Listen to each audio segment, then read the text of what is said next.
Hi, I'm Andrea. I'm going to be talking about public key cryptography in the fine-grained setting. Whoop. All right. I'm going to be talking about public key cryptography in the fine-grained setting. So this is joint work with Rio Lavagna, myself, and Virginia Vasilevska-Williams. Yeah, all right, let's do this. So first of all, I'm going to use this tilde a lot because it's super convenient.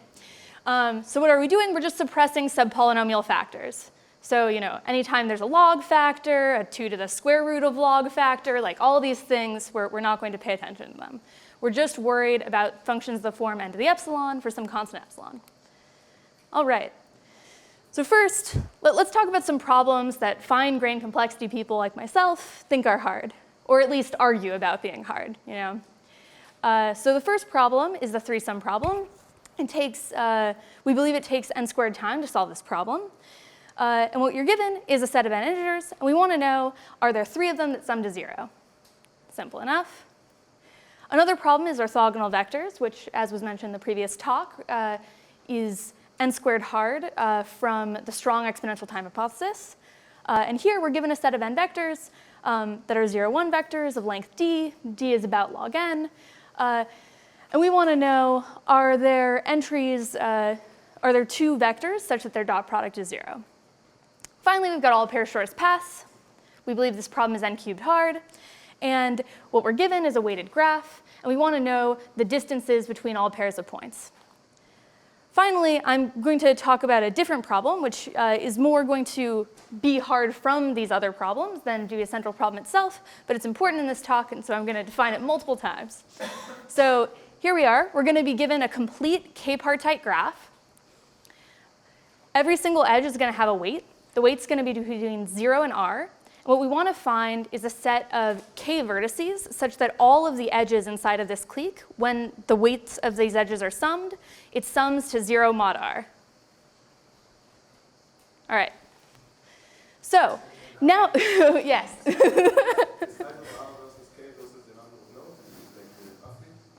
OK. So this problem is going to be n to the k hard as long as that range is larger than n to the k, some constant times n to the k, really. And there's, in fact, like a nice hashing-based reduction for that.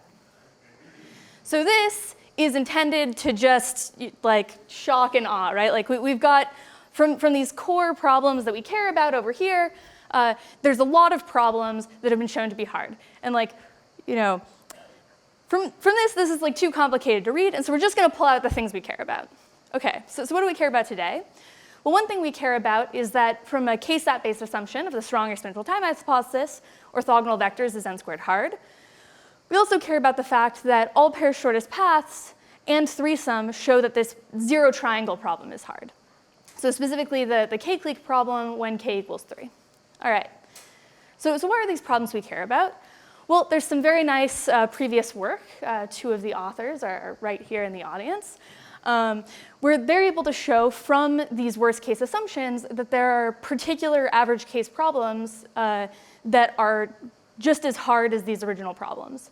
And what these problems look like is they're functions where you're trying to compute this function over some finite field that's going to be roughly size n squared here, n cubed in the case of the 0-weight triangle function.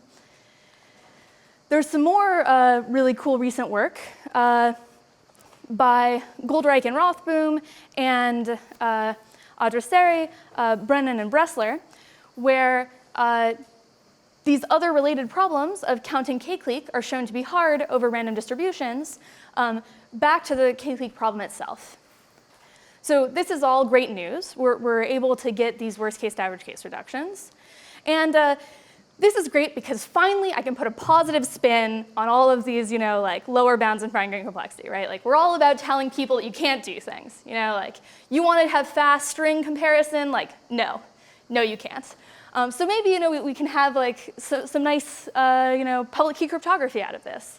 Well, probably not with an exponential gap, right? But like, what if we just care about like really weak adversaries, polynomial time adversaries? So first, what do we actually mean by this, right? Like, so first, we've got a definition of fine-grained one-way functions. And here, I'm going to be using significant to mean that it's something that's larger than 1 over a polynomial for any polynomial, and insignificant to be some function that's less than any significant function. All right.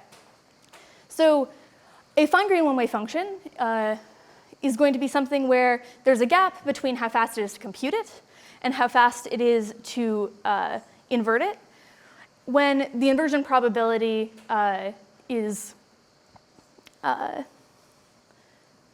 better than significant. All right. But we don't just want that. We don't just want fine-grained one-way functions. We'd also like something like a key exchange. Oh, yes. The definition of significant before on the previous slide, it's bigger than 1 over p for any polynomial p? Or for some polynomial p? For some, right? Because otherwise it's just 1, right?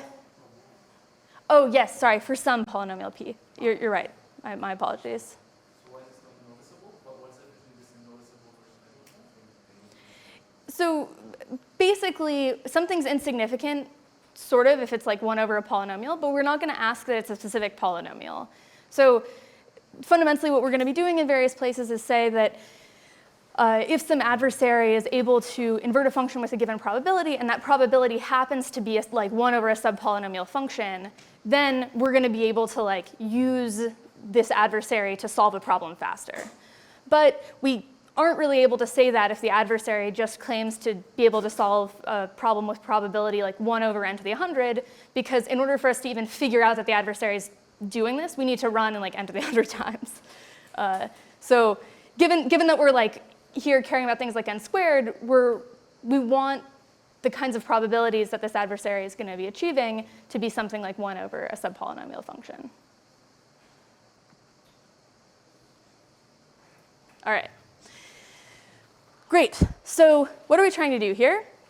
Well, we're sort of cheating off of a definition from before, and then worrying about different kinds of running times and probabilities of what this fine-grained key exchange is going to be. And what we're going to do is we're going to ask that Alice and Bob are able to agree to a bit together with good probability, and that Alice and Bob don't take too long, and an eavesdropper that does take t of n time, but not more, can't return this bit with a good improvement. So what we actually want, of course, is something like stronger than this. We'd like to be able to like send messages, encrypt things, decrypt things, and predictably, like you can do this by like having lots of non-interactive copies of the previous key exchange. And so instead of talking about how we do this, I'm going to talk about how we get just the key exchange itself. Yes. Still, like, if I do a standard coding to extract from one bit to many bits, it seems that I may use hardness. Like if I use many independent samples, it's not clear that hardness accumulates. Like if I have the direct product of few on this side. I like the standard setting where I can move from one bit to many bits easily. Here I don't see it. It doesn't seem to be obvious. So we're going to repeat a large number of times, which in this context is going to be like log squared. And so we're going to be able to stand up to that. You can transmit logarithmic or polynomial number of bits in your particle encryption? Well, anything subpolynomial, and then preserve this. Yeah. So those were all things we wanted. We've got some bad news. Ball, Rosen, Sabin, and Vasuvan showed that there's a barrier for specifically the orthogonal vectors problem, and Seth, to build one-way functions. But more generically, using all of these problems that we have worst-case, average-case reductions from that are specifically coming from these fine-grained assumptions that we care about in the fine-grained complexity world, it seems really hard to even build one-way functions. So, all right, well, so there's this assumption called the non-deterministic strong exponential time hypothesis. So what that says is if you're given a k-stat instance, And you have, instead of like a typical RAM computer, you instead have a co-non-deterministic computer that also is going to require nearly 2 to the n time. So this is, of course, less believable than CES, but we don't actually have anything that violates this. If it's true that you can't do this, then you can't build a error-free, I believe, one-way function from the orthogonal vectors problem. I'm getting a nod, good. So, like a lot of these things, the barrier is sort of saying, like, if you manage to do this, you get this like bonus exciting result, which will also imply circuit lower bounds that we don't currently have. So, seems hard. Like whether it's impossible is another question, but like, we're mortals are pretty bad at. Started with circuit lower bounds, right? Assuming that the orthogonal vector takes whatever problem that you started with, like the shortest path is the n to the cube is a circuit lower bound, right? You like. You assume that you can speed up these things, right? No, it is uniform assumption. This is the reduction exists. So if you have a black box reduction, then you will prove it unconditionally. That's the statement. It's not about black box reduction. All right. OK. All right. So we do have some good news. The good news comes from the past. Thank you, Merkel. Merkel in '78 proved that strong one-way functions exist, and then Biamgoran and Shai in '08 showed that you can do this with strong one-way functions. So, all right, what do we want?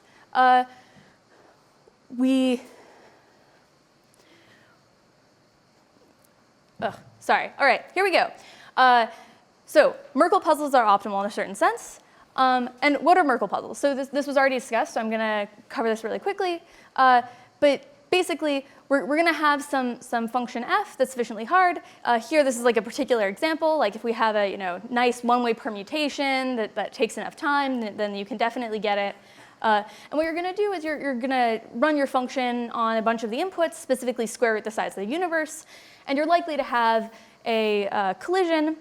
And your adversary is just going to need to take the full time it takes to invert the function, whereas you get to take square root the size of the universe, which here is 2 to the n over 2.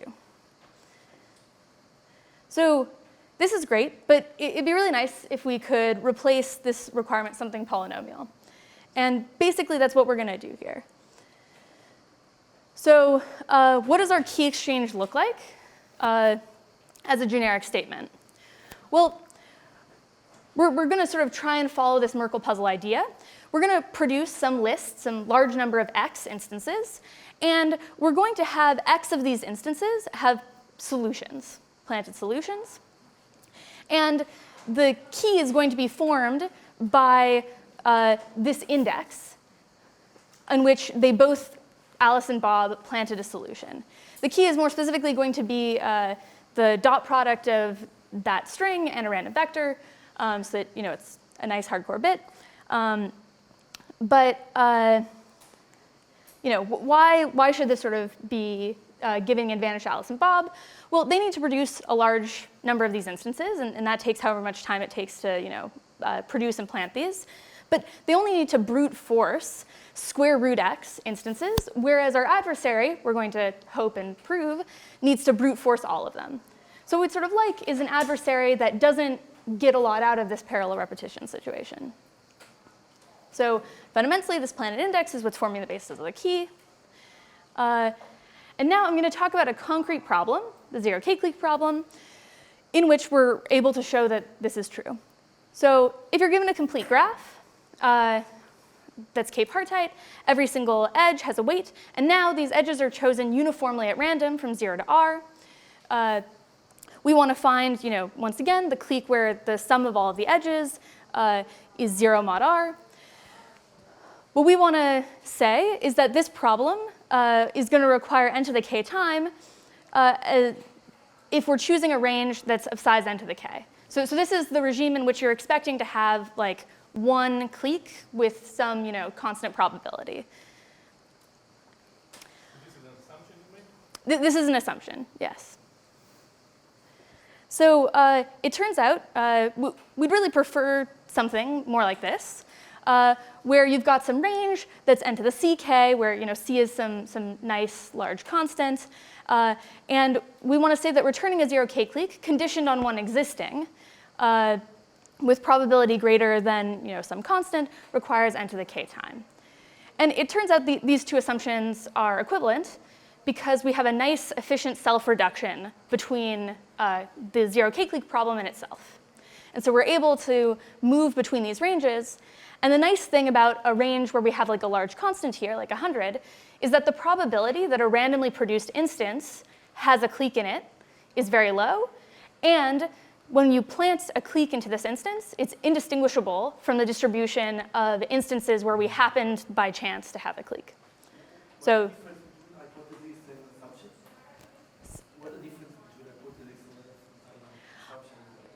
So the difference between these assumptions is just, oh.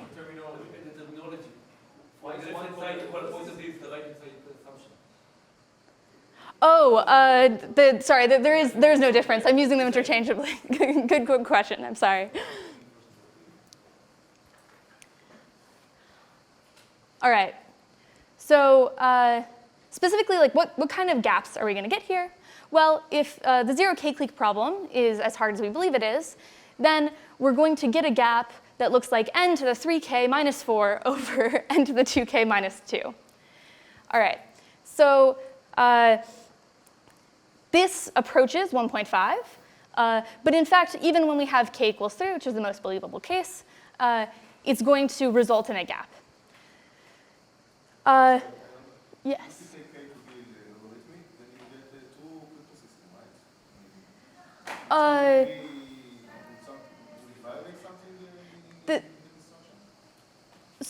This gap still just approaches 1.5, unfortunately. Yeah. But yeah, crucially, we're going to have this work for any given constant k on which you believe this assumption. All right. So, how do we go from the 0 k-clique assumption to a bunch of independent instances on which you need to know the shared index? Well, fundamentally, the reduction is going to look like this picture. We've got some clique we're hoping to find, and we're going to show that it's sufficient to solve the case of a list of a bunch of small cliques where you're finding a single one, that this is as hard as brute forcing all the instances. And then we'll show that, given that this is hard, we can split these instances and say that finding the shared index is hard. And then we'll show that, even when you have these extra cliques laying around that don't match up, that this is also going to be hard. So in the previous talk, they mentioned that we have some structural assumptions. And these structural assumptions are that specifically for k-clique, all of these things hold.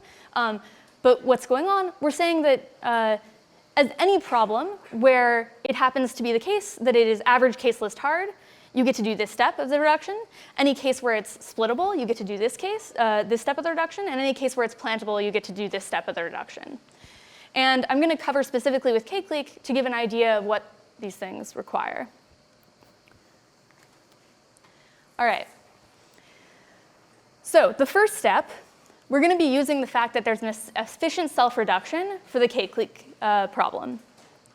And we're going to be considering the case of k equals 3. So here's our beautiful weighted triangle problem. Here's the particular 0 triangle that we have. So the first thing we're going to do is we're going to make some number of partitions here. So here, the nodes that are colored the same color within a group are in subpartition. And what we're going to do is we're going to create the x-cubed problems that are naively formed by taking every possible choice of partitions in each subsection. It turns out that if we were able to solve each of these subpartition problems, like very fast on average, we would break our original assumption. And why is this? Because the running time of this problem is assumed to be n cubed, and we're producing x cubed instances. So every single instance is going to require, on average, n cubed over x cubed time. So we have a problem. We'd like to just sort of shove these all on a list and be like, OK, you need to solve this list, and that's going to have to be hard. OK. But instead of doing that, We can't because these aren't independent. So consider the case of these dark blue and black nodes. They have the same edge set regardless of which of these other choices we're connecting them to. And that edge set is going to make these various instances look correlated and not random. However, there are x squared choices of lists of length x where each of those lists looks uncorrelated. So we take this correlated list and we split it into a bunch of small uncorrelated lists. And we're now going to ask an adversary for every single one what its answer is. And the key thing is an adversary giving these solutions, we're going to be able to brute force each index it gives. And any index where there was no clique, we're not going to get a false positive because we are going to detect that there's no clique. And so we're going to find the clique with whatever probability the adversary successfully returns on this instance. This brute force time is small as long as x is a polynomially large function. So we're going to need in our crypto system that the number of instances produced is something polynomial in the size of the instances themselves. All right, so we check every single index. This doesn't take too long. And if the adversary is beating brute force time on these instances, we're going to be able to beat the original problem. Great, so step 2. We want to split a problem into 2 pieces. So let me make a bold claim. If you want a bunch of numbers to sum to 0, basically you just want their higher order bits to sum to 0 and their lower order bits to sum to 0. So if we believe this, we can just take every single edge, take its higher order bits and create one instance that's all the edges higher order bits and one instance that's all the edges low order bits. So to give a picture here, we're going to take an instance, we're going to split it up, and I said almost, we've got some carries we have to deal with, but these carries are a small number, and in the case where we got the correct carry, we'll find the clique and succeed. Final step, we're just going to plant things. It's it's about what you think it would be. We're going to take our instance, we're going to plant square root of the number of instances, and the only issue we run into is if we happen to plant in the index that we didn't know where the clique was. But this happens with probability 1 over root x, and we're simply going to re-roll and run a bunch of times in order to get an instance where this doesn't happen. All right, so this is the picture of the whole reduction. Questions?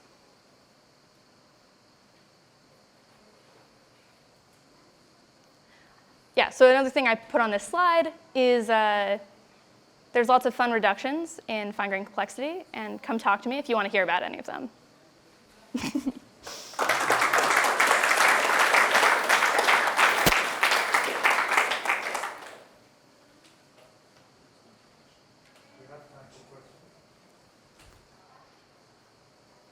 Yes? So you defined fine-grained Oneway function in one of the first slides by saying that you want the success probability to be bounded by something insignificant. Yeah. Can't you get something with a standard negligible success probability just with parallel amplification?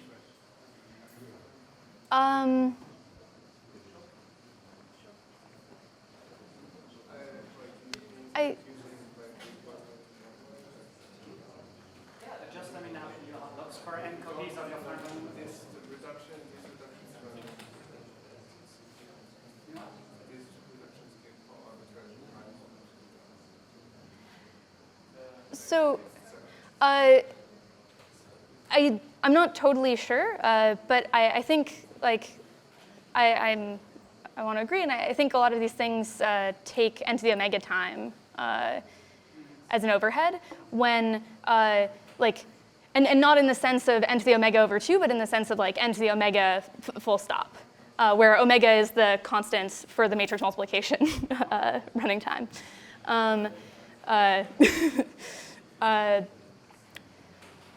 So given the specific problem we're working with, maybe that could sometimes work. It certainly won't work in general. Yeah, no, but Yeah, I think for clique it works. you'll need a k where it's large enough. So we would want at least. You cannot have this amplification natively in the assumption itself. The fact that you can have parallel copies and it's like one big instance. But not all of these instances have cliques. Yeah. Okay. Yeah. Okay. Yes. What is the complexity of these problems that you use to build like fine-grained crypto? Do they mean like a statistical zero knowledge class, or some of these, in some sense, low complexity classes that I'm not sure I understand. Sure. I asked a very stupid question.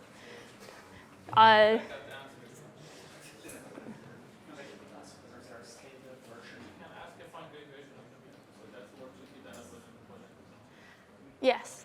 One short question. So say if I take we have natural distribution over CNFC instances, which I believe to be hard, and we can also believe that they are exponentially hard. So under this, I can get whatever I want. So in what sense? I think that it seems that you're doing something more clever than what I just said. So in what sense this is better? So your question is like, can't you just replace these pieces with something that's exponentially hard, or? I'm saying that if you could reduce it to Threesome or whatever one or orthogonal vector to the worst case, then I understand what's the point of working so hard. But it seems that you have to start from your average case assumption. And you cannot reduce it even to average case version of one of these canonical problems. So I say, I can just start with with the uniform distribution over 3CNF or KCNF instances close to the threshold. I slightly over the threshold. In this regime, it actually implies one-way functions immediately. So why? Why? Because you have results that show that planar distribution and the random distribution Are close. Yeah. Well, you don't know, but I don't prove it. I believe you, but It is the case that the planted distribution and random distribution of Ksat at and near the threshold are very close. So I guess that the point is that the public key part, right? I mean, that's maybe the additional. yeah, so that's the additional part. To some extent, the other reason is just that like these building this out of like the K-sum assumption, for example, like if nothing else, it means breaking it is like breaking this problem we care about. It's like sort of just a new connection. The structural properties and the fact that we can't do this generically. So you can reduce it to K-sum? So not listed here, and so no, we use K-clique here. But like the K-clique problem and the K-sum problem and the OV problem, so OV does not work here, but the K-sum problem probably works, actually. I can talk about that offline if you're interested. If there are no other questions, let's thank Chris and Andrea again.